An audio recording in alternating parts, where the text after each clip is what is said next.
des ministères, on a des salons, on a tout ce qu'on peut voir là, mais on a toujours du mal véritablement dans ces différents ministères, ces différentes sessions qu'on doit gagner, ces voyages même à l'étranger où on va copier ce qui se passe chez l'autre pour pouvoir implémenter. On a que ça étouffe dans nos villes et on a l'impression que c'est une navigation en vue. Si on parle de l'occupation des sols, c'est une catastrophe. Si on parle des constructions, c'est une catastrophe. On ne respecte rien. Chacun fait véritablement ce qu'il veut.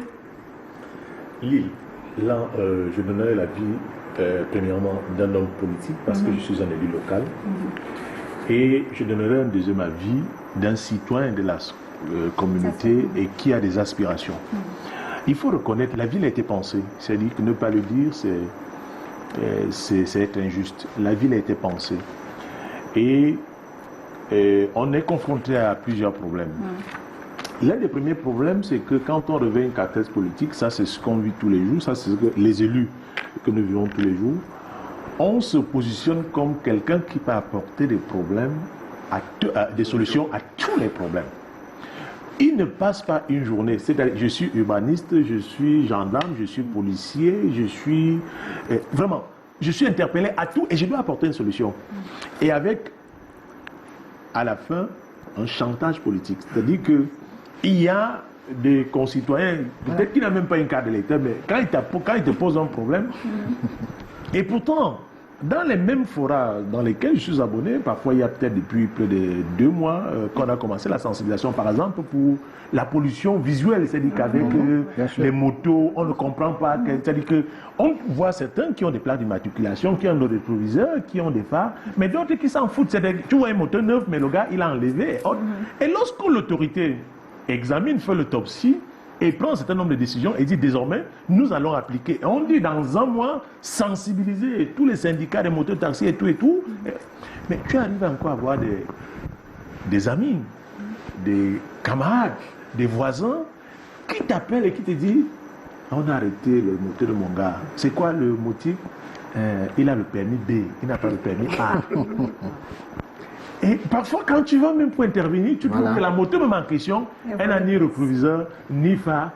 Vous vous retrouvez confronté à une situation où parfois, et on te pose toute une latinité de problèmes.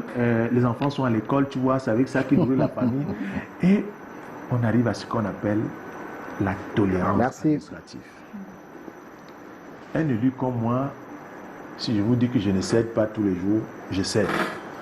Tu es une autre catégorie de problèmes. Quelqu'un qui te monte 4 niveaux, vous imaginez ce que c'est que monter 4 niveaux à Douala, mais qui t'appelle c'est ça, on est venu sceller mon chantier. S'il te plaît, vraiment, mon conseiller, ne me lâche pas. On est venu sceller mon chantier. Tu essaies d'aller dans l'interrogation. Est-ce que tu as pu faire? Oui, bon, les gars là sont venus, m'ont demandé, je leur ai donné l'argent, mais après ils sont venus, ils sont encore revenus quelques temps après, quand j'étais au 2e niveau, après j'ai encore donné l'argent. Tu es dans les dispositions de pouvoir l'aider. Tu dis, ok, on y va donc à la communauté urbaine, mais il faut que tu te conformes. Et tu vas jusqu'à obtenir, on lui fait signer une lettre d'engagement pour un délai qu'il doit se conformer.